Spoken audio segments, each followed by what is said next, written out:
G Anand గారికి, అలాగే మరి మొదటి ప్రసంగంలో చక్కని మాటలు మనకు వినిపించినటువంటి మరి రైతులపేటలో దేవుని పరిచయం చేస్తున్న కుమారుడు బాబుకు, అలాగే నాగలక్ష్మణుడు అన్న గారికి నా ప్రత్యేకమైనటువంటి శుభాభివందనాలు తెలియజేస్తూ ఉంటున్నాను.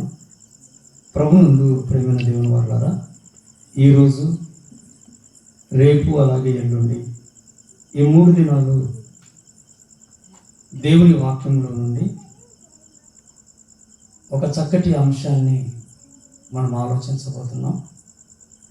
మరి ముందుగా ప్రకటించిన విధంగా మనం ఆలోచిస్తున్న అంశము దేవునికి భయపడుట దీవెనకరమా. దేవునికి భయపడుట దీవెనకరమా. ప్రభునందు ప్రియులారా, ఈరోజు మనిషి ఎన్నింటికో భయపడము మనం చూస్తూనే ఉన్నాం. మరి మొదటి ప్రసంగంలో కుమారుడు చెప్పినట్లుగా జంతువులకు భయపడుతున్నాడు, పక్షులకు భయపడుతున్నాడు, చివరికి చిన్న చిన్న పురుగులకు కూడా మనిషి భయపడుతున్న పరిస్థితి మనందరికీ తెలుసు. అయితే దేవునికి భయపడుతున్నారా అన్నప్పుడు,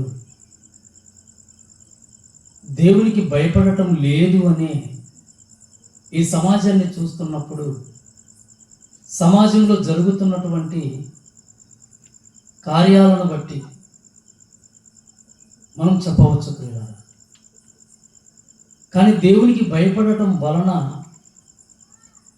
మనకు ఏముంది అన్నప్పుడు దీవెన ఉంది, ఆశీర్వాదం ఉంది.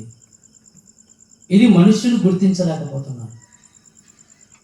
మనిషి ఏమనుకుంటాడు అంటే, నేనెందుకు దేవుడికి భయపడాలి అన్న ఒక ప్రశ్న ఈరోజు మనుషుల్లో తలెత్తుతూ ఉంటుంది ప్రియులారా.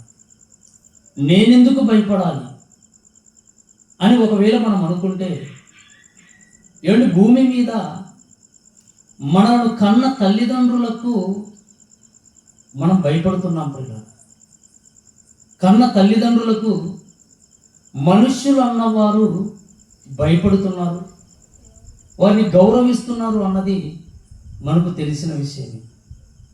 ఎందుకు ఒక తండ్రికి పిల్లలు భయపడాలి అన్నప్పుడు, వాళ్ళను కన్నవాడు గనుక, వాళ్ళ బాగోగులు చూస్తున్నవాడు గనుక, వారికి ఉన్న ప్రతి అవసరత తీరుస్తున్నారు గనుక, వారికి ఏ కష్టం వచ్చినా ఆ కష్టాలలో నుండి వాళ్ళను తప్పించడానికి ప్రయాసపడుతున్నారు కనుక, మరి ఎన్ని చేస్తున్నటువంటి తల్లిదండ్రులకు పిల్లలు భయపడడం, వారిని గౌరవించడం అన్నది న్యాయమని మనం మాట్లాడతాం ప్రియులారా.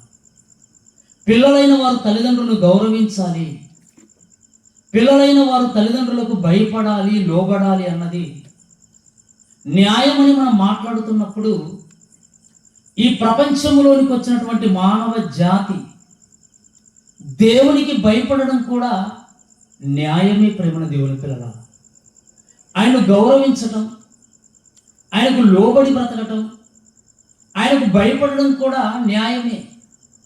ఎందుకు న్యాయము అని మనం ఆలోచిస్తే, ఈరోజు మనం అనుభవిస్తున్నటువంటి ఈ లోకాన్ని నీ కోసం కలిగించింది దేవుడు కనుక.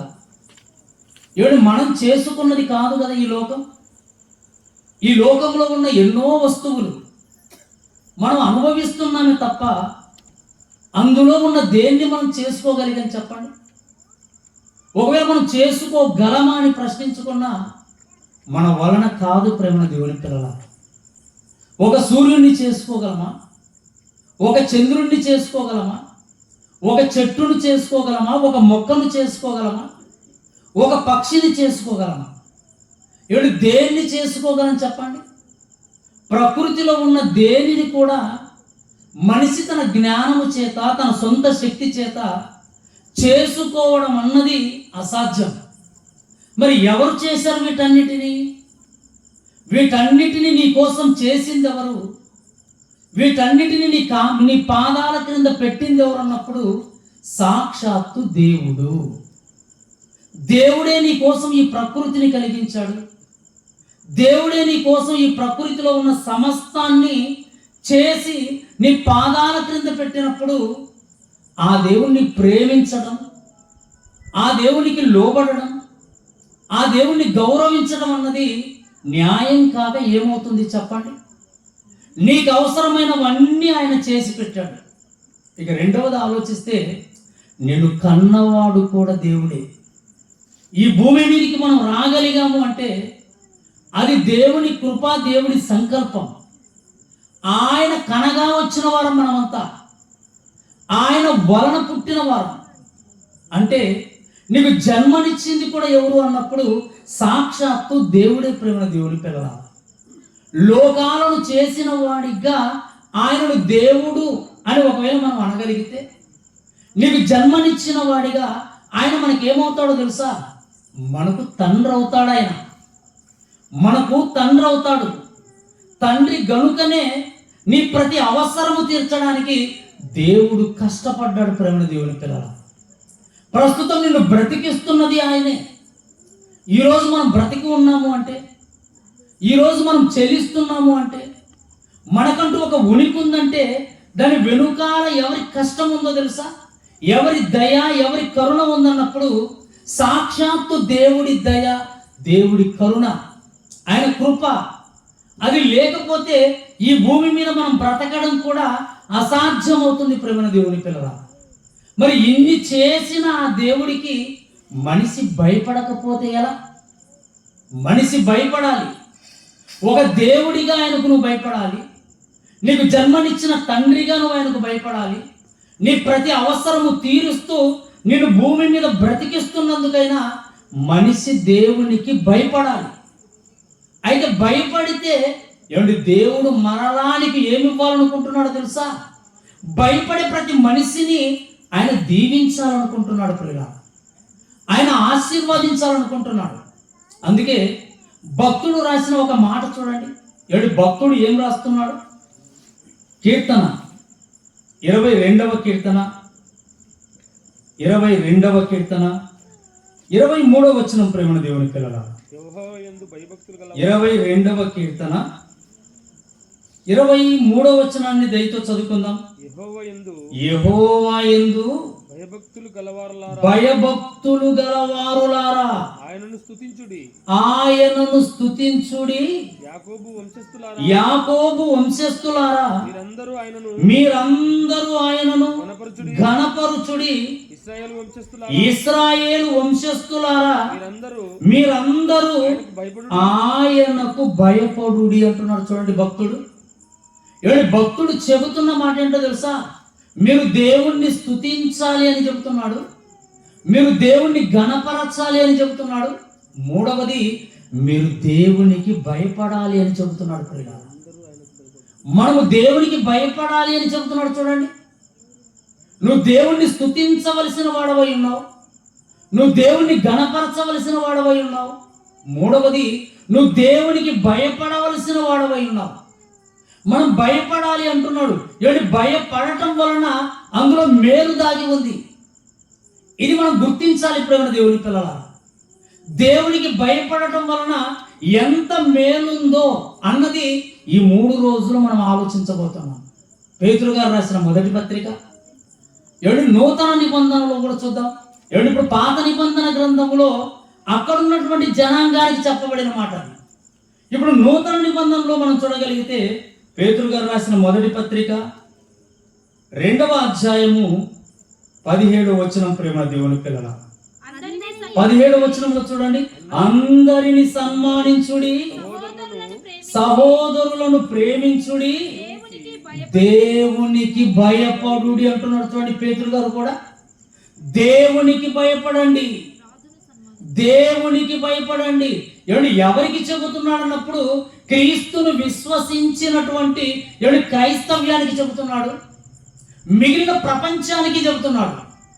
అంటే దేవునికి భయపడవలసిన అవసరత ఈ ప్రపంచానికి ఉంది. అందుకే దేవునికి భయపడుడి అన్నాడు. చూడండి, ఆయన దేవునికి భయపడుడి అంటే భయపడితే భయపడితే నీకు ఎలాంటి మేలులు ఉంటాయో, భయపడితే నీకు ఎలాంటి దీవెనలు ఉంటాయో ఎవరిని మనం ఆలోచించాలి, అర్థం చేసుకోవాలి. రెండవది, భయపడడం అంటే ఏంటి? ఇది తెలియాలి ముందు. దేవునికి భయపడడం అంటే ఏంటి? భయపడము అనగానే దాని వెనుకాల కొన్ని భావాలు ఉన్నాయి ప్రేమ దేవుని పిల్లలారా, కొన్ని అర్థాలు ఉన్నాయి. భయపడము అనగానే దాని వెనుకాల ఉన్న దేవుని ఉద్దేశం ఏంటో మనకు అర్థం కావాలి. నువ్వు దేవునికి భయపడుతున్నావు అన్నప్పుడు దేవునికి నేను భయపడుతున్నానండి నువ్వు అనొచ్చు. ఎందుకు? భయపడడం అంటే ఏంటో తెలుసా? భయపడుతున్న మనిషిలో ఎలాంటి లక్షణాలు ఉంటాయో, భయపడుతున్న మనిషి ఏ విధంగా దేవుడి మాటకు లోబడతాడో వాటిని మనం పరిశీలించగలిగితే భయపడడం అంటే ఏంటో కొంతమంది జీవితాల ద్వారా మనం నేర్చుకోగలిగితే ప్రస్తుతం నువ్వు దేవునికి భయపడుతున్నావో లేదో నీకు అర్థమవుతుంది. ప్రియులారా, మనం మాట చెప్పడం కాదు నేను దేవునికి భయపడుతున్నాను అని. ఇతనికి భయపడడం అంటే దాని వెనుకాల ఉన్న అర్థం ఏంటి, దేవుడు ఏం కోరుకుంటున్నాడు భయపడే వారి నుంచి అనేది మనం పరిశీలించగలిగితే ఒక మంచి సందర్భాన్ని బైబిల్లో నుంచి చూద్దాం. నిర్గమకాండము బైబిల్లో నుంచి చూద్దాం ప్రియులారా. నిర్గమకాండము మొదటి అధ్యాయము 7వ వచనం నుంచి ప్రేమ దేవుని పిల్లలారా, 7వ వచనం నుంచి జాగ్రత్తగా ఆలోచించండి ఈ సందర్భాన్ని. ఇశ్రాయేలీయులు బహు సంతానము గలవారై అభివృద్ధి పొంది విస్తరించి అత్యధికముగా ప్రబలిరి. వారున్న ప్రదేశము వారితో నిండి ఉండెను. ఎక్కడున్నారు ఇశ్రాయేలీయులు అన్నప్పుడు ఐగుప్తులో ఉన్నారు ప్రేమ దేవుని పిల్లలు. యోసేపు గారు ఐగుప్తుకి వెళ్ళిన తరువాత మిగిలిన ఇశ్రాయేలీయులు కూడా యాకోబు గారితో కలిసి అతని పిల్లలందరూ కూడా ఐగుప్తుకి వెళ్ళిపోయారు. యోసేపు గారు అక్కడ ఉన్నప్పుడు అలా వాళ్ళు ఐగుప్తులోనే ఉండిపోయారు. కానీ ఐగుప్తులో ఉన్న వీళ్ళ కోసం రాయబడుతున్న మాట ఏంటంటే ఇశ్రాయేలీయులు బహు సంతానము గలవారై అభివృద్ధి పొంది విస్తరించి అత్యధికముగా ప్రబలిరి. వారున్న ప్రదేశము వారితో నిండి ఉండెను. వారితో నిండిపోయిందటండి ఆ ప్రదేశం అంతా. అప్పుడు 8వ వచనం చూడండి.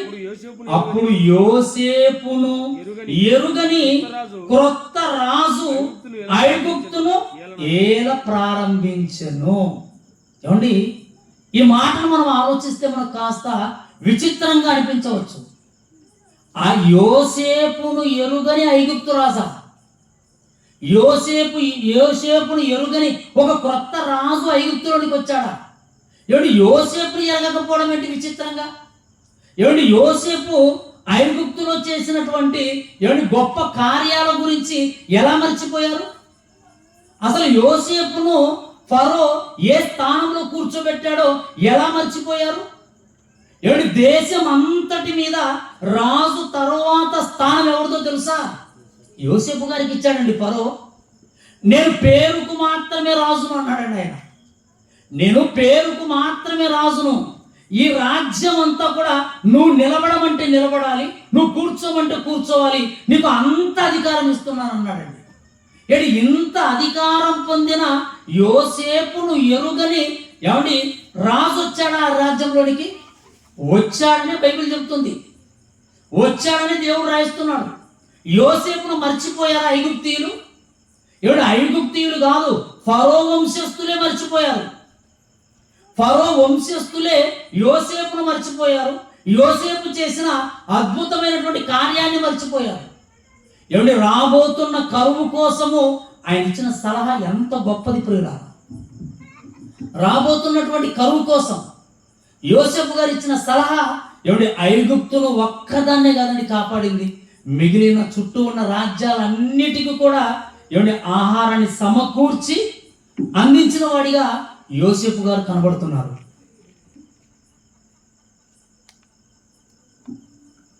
అలాంటి యోసేపును ఎరుగని రాజు వచ్చాడట. మీకు ఆశ్చర్యం ఏమొచ్చేమో, కానీ బైబిల్లో మరొక సంగతిని చూస్తే ఇంకా ఆశ్చర్యం వేస్తుంది. ఇక్కడ ఎవరిని మర్చిపోయారు? ఐగుప్తు ఏమండి ఫరోలు యోసేపును మర్చిపోయారు. ఐగుప్తులో ఉన్న ఏమండి రాబోతున్నటువంటి ఆ రాజు ఫరో, కొత్త రాజు యోసేపును మర్చిపోయాడు. ఇది ఆశ్చర్యమని మనం అనుకుంటే బైబిల్లో రాయబడిన ఒక సందర్భం చూడండి, ఇంకా ఆశ్చర్యకరమైనటువంటి సందర్భం కనబడుతుంది. న్యాయాధిపతుల గ్రంథము 2వ అధ్యాయము 10వ వచనం. ప్రేమ దేవుని పిల్లలారా, 2వ అధ్యాయము 10వ వచనాన్ని దయతో చదువుకుందాం. ఆ తరము వారందరూ తమ పితరుల యొద్దకు చేర్చబడిరి. వారి తరువాత యెహోవానైనను ఆయన ఇశ్రాయేలీయుల కొరకు చేసిన కార్యములనైనను ఎరుగని తరం ఒకటి పుట్టిందట. ఎవరిలో? ఇశ్రాయేలీయులలో.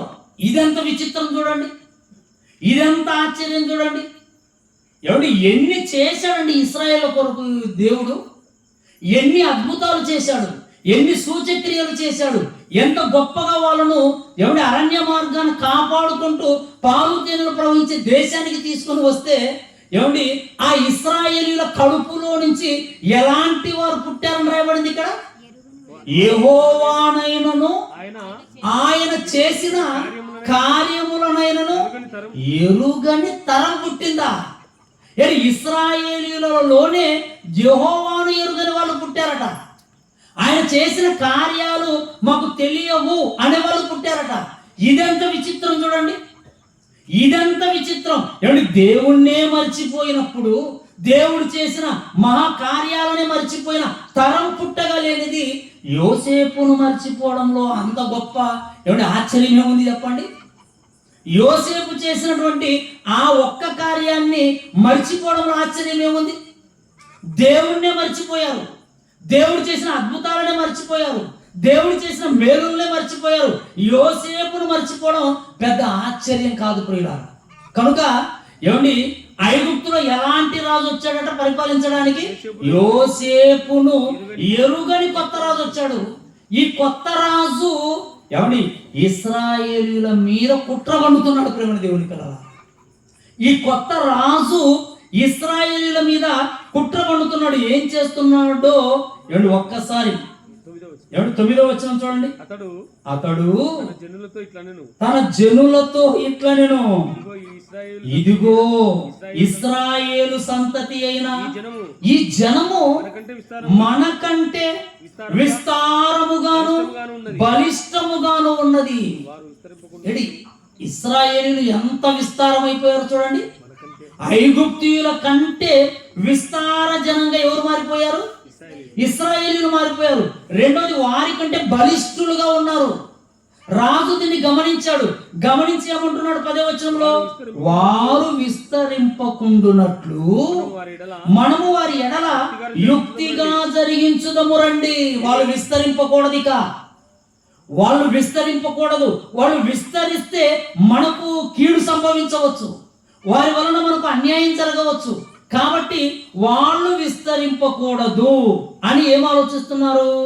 ఒకవేళ వాళ్ళు విస్తరించారనుకో ఏం జరుగుతుంది అంటున్నాడు? లేని ఎడల యుద్ధము కలుగునప్పుడు కూడా మన శత్రువులతో చేరి మనకు విరోధముగా యుద్ధము చేసి ఈ దేశములో నుండి వెళ్ళిపోదురేమో. వాళ్ళు ఒకవేళ తప్పుడుగా ఆలోచించి మన మీదికి ఎవరైనా యుద్ధానికి వస్తే వాళ్ళతో చేతులు కలిపి వాళ్ళ పక్షాన మన మీదనే యుద్ధం చేసి మనల్ని ఓడించి వాళ్ళు ఈ దేశాన్ని విడిచిపెట్టి స్వతంత్రంగా ఎక్కడికైనా వెళ్ళిపోతారు. వాళ్ళు మన కింద బానిసలుగానే ఉండాలి, మనం చెబుతున్నటువంటి వాళ్ళు పనులు చేసేవారుగానే ఉండాలి. అలా ఉండాలి అంటే వాళ్ళ పట్ల మనం ఏం చేయాలట? యుక్తిగా జరిగించుదాం. వాళ్ళు విస్తరింపకూడదని వాళ్ళకు పని భారం ఎక్కువ పెట్టేశాడండి.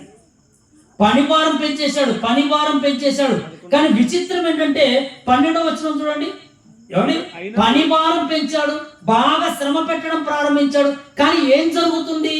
అయినను ఐగుప్తీయులు వారిని శ్రమ పెట్టిన కొలది వారు విస్తరించి ప్రబలిరి గనుక వారు ఇశ్రాయేలీయుల ఎడల అసహ్యపడిరి. ఐగుప్తీయులు అసహించుకుంటున్నారండి ఇశ్రాయేలీయులను. ఐగుప్తీయులు అసహించుకుంటున్నారు. అంటే వీళ్ళని ఏదో ఒక విధంగా కంట్రోల్ చేద్దాం అనుకుంటే, వీళ్ళు విస్తరించకుండా అడ్డుకుందాం అనుకుంటే వీళ్ళేంటి ఇంకా ప్రబలిపోతున్నారని ఎవని అసహించుకొని వారి పట్ల చాలా కఠినంగా ప్రవర్తించడం మొదలుపెట్టారండి. చాలా కఠినంగా ప్రవర్తించడం మొదలుపెట్టాడు. ఎంత కఠినంగా ఎవరు ప్రవర్తించడం మొదలుపెట్టినా వాళ్ళు విస్తరిస్తున్నారు. అందుకు ఒక ఆలోచన చేశాడండి రాజు. అందుకు రాజు ఒక ఆలోచన చేశాడు. ఏం చేస్తున్నాడు? 15వ వచనం చూడండి. రాజు ఏ ఆలోచన చేస్తున్నాడు చూడండి.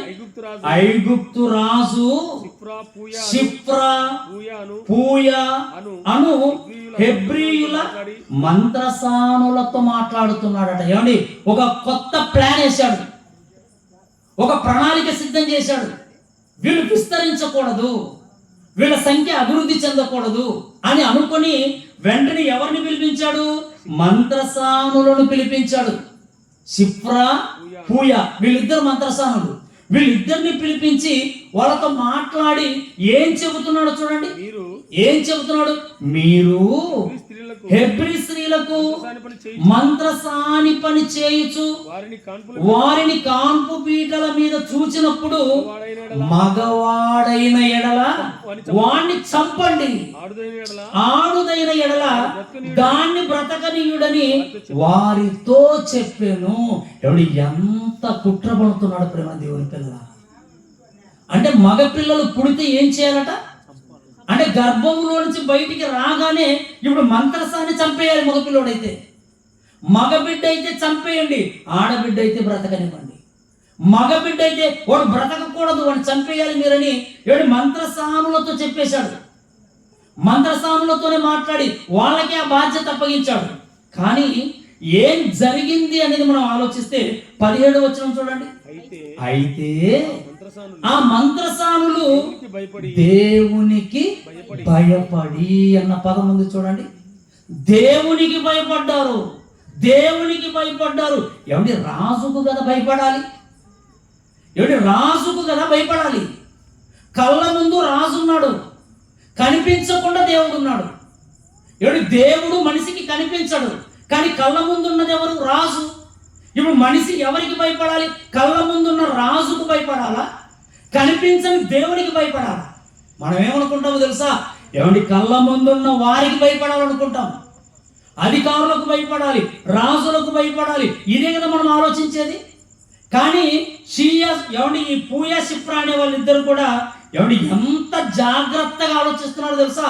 మనం భయపడవలసింది రాజుకు కాదు. ఎందుకంటే రాజు మనకి ఇచ్చినటువంటి ఆజ్ఞ ఎలాంటిదో తెలుసా?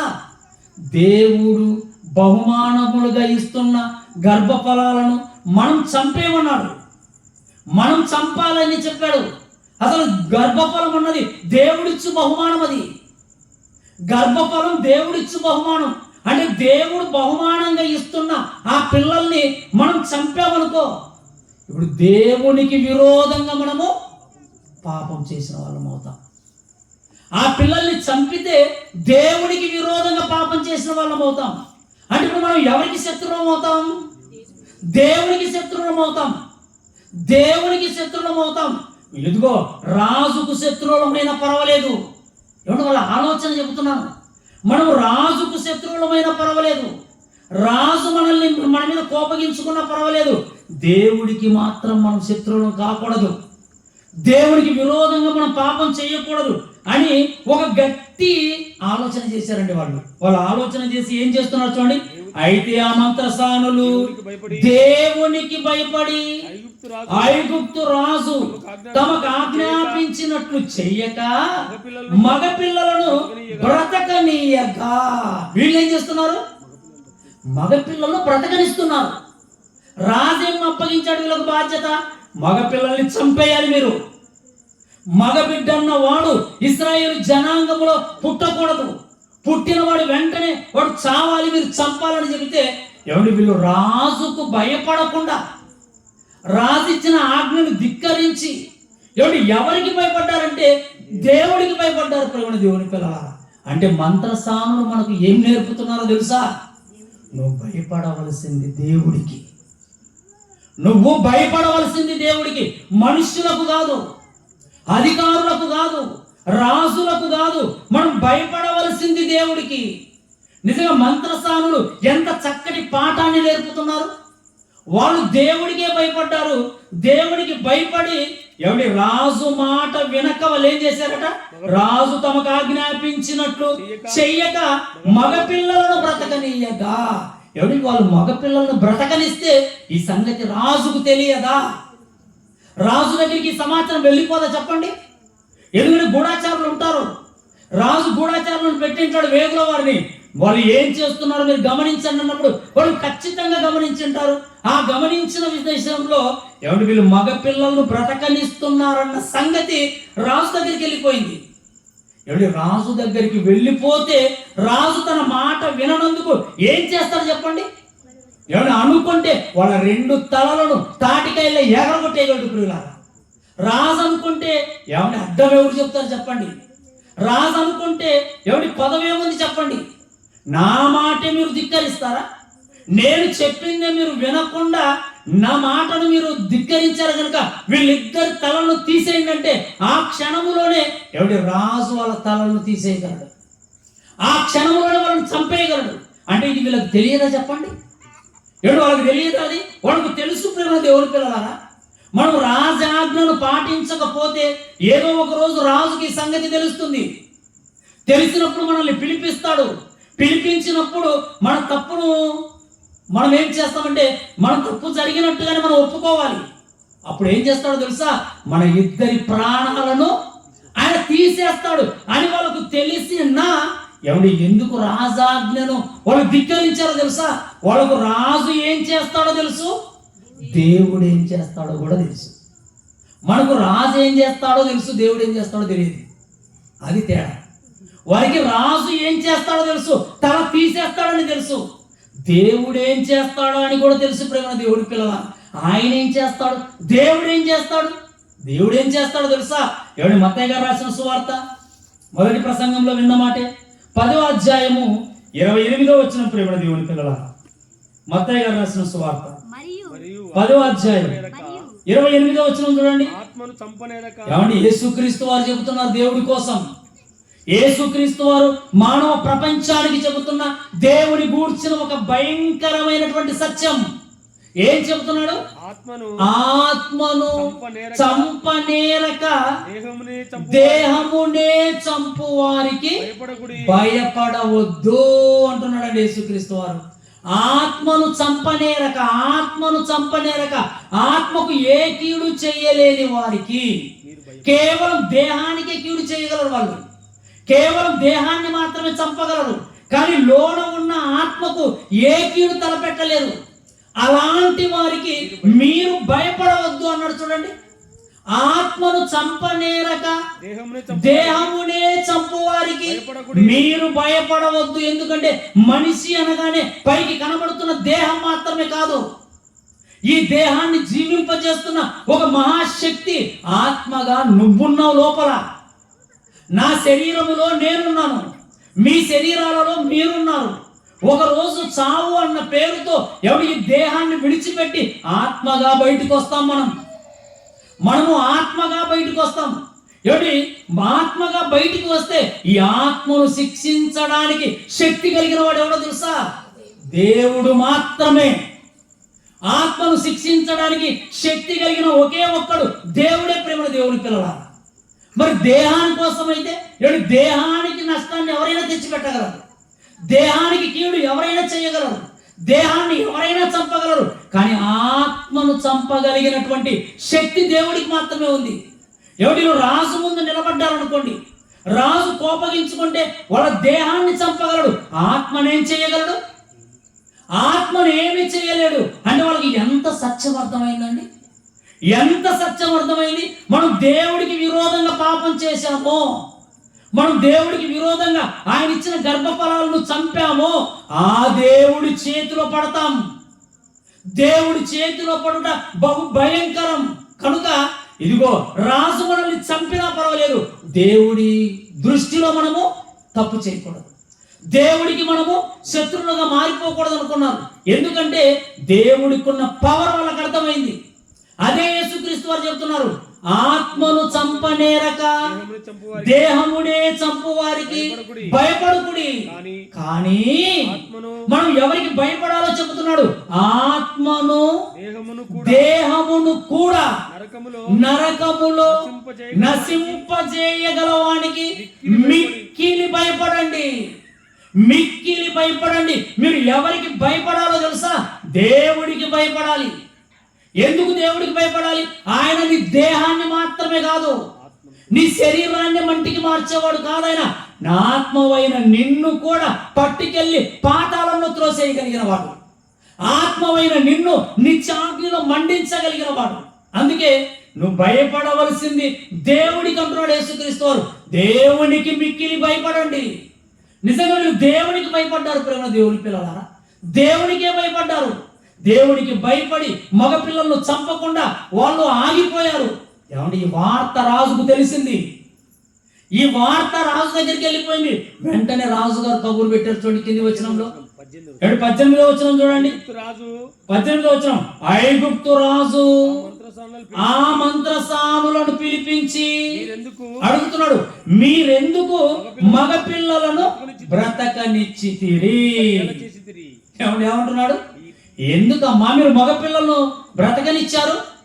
ఎందుకు బ్రతకనిచ్చారు? నేను చెప్పింది ఏంటి, మీరు చేసింది ఏంటి? ఎవడు ఎంత కోపంగా మాట్లాడింటాడండి, ఎంత ఉగ్రుడైపోయింటాడండి. ఎందుకంటే ముందే ఎవడి కుట్రలో భాగంగానే చంపమంటున్నాడు. ఎవడి ఇశ్రాయేలు అంటేనే అసహ్యంతో నింపబడి ఉన్నాడు. అలాంటి వాళ్ళను చంపకుండా వీళ్ళు వదిలేసినందుకు ఎంత కోపంతో మాట్లాడింటాడు, ఎంత ఉగ్రుడైపోయింటాడు వాళ్ళ మీద. ఎవడు అడుగుతున్నాడు ఆయన, ఆ మంత్రసానులను పిలిపించి మీరెందుకు మగ పిల్లలను బ్రతకనిచ్చారు? ఎందుకు చేశారు ఈ పని చెప్పండి మీరు. అంటే నేను చెప్పిన మాట అంటే లెక్క లేదా? రాజు అంటే మీకు భయం లేదా? ఎందుకు ఈ పని చేశారని ఎవడు ఎంత కోపంగా అడిగింటాడండి. ఎవడు వాళ్ళు ఏమంటున్నారు? 19వ వచనం, అందుక మంత్రసానులు హెబ్రీ స్త్రీలు ఐగుప్తు స్త్రీల వంటి వారు కారు. వాళ్ళెంత తెలివిగా ఎవరిని చెబుతున్నారు చూడండి. దేవుడు ఇచ్చాడు ఆలోచన వాళ్ళకి. దేవుడి కోసం మనం నిలవబడితే, దేవుడి కోసం మనం బ్రతకడానికి మనం సిద్ధపడితే ఎవరిని ఆలోచనలు ఆయన ఇస్తాడండి. మాట్లాడేటప్పుడు రాజులతో ఆలోచనలు ఆయన ఇస్తాడు, అధికారులతో మాట్లాడేటప్పుడు, రాజులతో మాట్లాడేటప్పుడు ఆయన ఇస్తాడు ఆలోచనలు. ఆయన పేరే ఆలోచనకర్త. కనుక ఆలోచన ఎంత చక్కటి ఆలోచన ఇచ్చాడు చూడండి. ఏం చెప్తున్నారు వాళ్ళు? అంటున్నారు, అయ్యా హెబ్రీ స్త్రీలు ఐగుప్తు స్త్రీల వంటి వారు కారు. మీరు ఏమనుకుంటున్నారు? ఐగుప్తు స్త్రీల లాంటి స్త్రీలు అనుకుంటున్నారా? హెబ్రీ స్త్రీలు ఐగుప్తు స్త్రీల వంటి వారు కారు, వారు చురుకైన వారు అన్నాడండి. అంటే ఇప్పుడు ఐగుప్తు స్త్రీలు ఎలాంటి వాళ్ళు అని అర్థం? వీళ్ళు చాలా మందులు అని, చాలా బద్ధకస్తులు అని ఇండైరెక్ట్ గా అంత మాట అన్నారండి వాళ్ళు. ఏమండి హెబ్రీ స్త్రీలను పొగుడుతున్నారు, వాళ్ళు చాలా చురుకైన వారు అని. అంటే ఇండైరెక్ట్ గా మీ స్త్రీలు ఉన్నారే వాళ్ళు చాలా మందస్తులు, చాలా మందులు వాళ్ళు. అంటే ఇండైరెక్ట్ గా వాళ్ళకు చురకంటే ఇచ్చినా కూడా రాజుకి ఎక్కలేదు. అప్పటికి రాజుకు అర్థం కాలేదు అది. హెబ్రీ స్త్రీలు చాలా చురుకైన వారు, మంత్రసాని వారి యుద్ధకు వెళ్ళక మునిపే వారు ప్రసవించి ఇందురని ఫరోతో చెప్పిరి. అయ్యా మేము వెళ్ళక ముందే వాళ్ళు ప్రసవిస్తున్నారయ్యా, మేము వెళ్ళేటప్పటికే బిడ్డను కనడం, బిడ్డను ప్రక్కన పండబెట్టుకొని ఉన్నారు. మేము వెళ్ళి ఎలా చంపగలం? మేము వాళ్ళకు కానుక చేస్తే కదా చంపడానికి. మేము వెళ్ళే సమయానికి చంపేస్తున్నారు. క్షమించండి, మేము వెళ్ళే సమయానికే వాళ్ళు ప్రసవిస్తున్నారు. కనుక మేము చంపలేకపోయామయ్యా, వాళ్ళు చాలా చురుకైన వారు అని చెప్పారండి. ఎవరి నిజంగా ఈ మాట నిజంగా దేవుడికి నచ్చింది. ప్రియులారా, వాళ్ళు చేసిన పని నచ్చింది, వాళ్ళు మాట్లాడిన తీరు నచ్చింది. అందుకే ఏమండి 20వ వచనం చూడండి, దేవుడు ఆ మంత్రసానులకు మేలు చేసెను. ఆ మాట అండర్లైన్ చేసుకోవాలండి మీరు. దేవుడు మంత్రసానులకు ఏం చేశాడు? మేలు చేసెను, మేలు చేసెను, మేలు చేసెను. ఎందుకు మేలు చేశాడు ఇప్పుడు ఆలోచించండి. దేవునికి భయపడినందుకు. ఎవడు దేవునికి భయపడినందుకు ప్రేమ దేవుని పిల్లలారా, దేవునికి భయపడి ఎవడు దేవుడు గర్భఫలాలను ఇచ్చాడు బహుమానాలుగా. వాళ్ళను చంపనందుకే ఎవడు దేవుడు వాళ్ళకి ఏం చేశాడు? మేలు చేసెను. అంటే దేవునికి భయపడడం అంటే ఏమర్థమవుతుంది ఇక్కడ మీకు? దేవునికి భయపడడం అంటే ఏంటో తెలుసా? దేవునికి భయపడడం అంటే దేవుడిచ్చిన గర్భఫలాలను చంపకుండా ఉండడం. దేవునికి భయపడడం అంటే ఏంటనుకుంటున్నారు? దేవుడిచ్చే గర్భఫలాలను చంపకూడదు. ఈరోజు సమాజంలో చూడండి, ఈరోజు సమాజం పరిస్థితులు ఆలోచించండి. ప్రేమ దేవుని వాళ్ళారా, దేవుడిచ్చే బహుమానాలను చంపేస్తున్నారండి నిర్దాక్షిణ్యంగా. పుట్టిన పిల్లలను పుట్టిన తర్వాత ఎక్కడో పడేస్తున్నారు. ఏ కాలంలో పడేసేవాళ్ళు, ఏ కంప చెట్లలో పడేసేవాళ్ళు, ఏ కుక్కలకు పడేసేవాళ్ళు. ఎందుకన్నావు అంటే ఆడపిల్ల పుట్టిందని పడేసేవాళ్ళు కొందరు, అక్రమ సంబంధాలతో కని వదిలించుకోవాలని పడేసేవాళ్ళు మరికొందరు. అంటే దేవుడిచ్చిన గర్భఫలాన్ని ఏం చేస్తున్నారు? పడేస్తున్నారు. ఎవరో పడేస్తున్నారు అన్నది కాదు. ఈరోజు కుటుంబాలలో జరుగుతున్న పరిస్థితి, క్రైస్తవ్యంలో కూడా జరుగుతున్న పరిస్థితి ఏంటో తెలుసా? ఆడపిల్లలు వరుసగా పుడుతున్నారు అనుకోండి, ఏమనుకుంటారు? మరలా ఆడపిల్లే ఉందని స్కానింగ్ లో చెప్పారు అనుకోండి, తీసేపించుకుందామా అంటున్నారండి. అబార్షన్ చేయిద్దామా అంటున్నారు. అంటే నువ్వు అబార్షన్ చేయడం అంటే ఏమనుకుంటున్నావు? కడుపులో ఉన్న బిడ్డను చంపడం. అబార్షన్ అంటే ఏదో కాదు ప్రేమ దేవుని పిల్లలారా, నువ్వు హత్య చేయడం. హత్య పుట్టిన తర్వాత చంపితే హత్య అంటున్నారు. మరి కడుపులో ఉండగా చంపితే అది హత్య కాదా? అది హత్య కదా? అది హత్యే. భ్రూణ హత్యలు అంటారు వాటిని. అది కూడా హత్యే.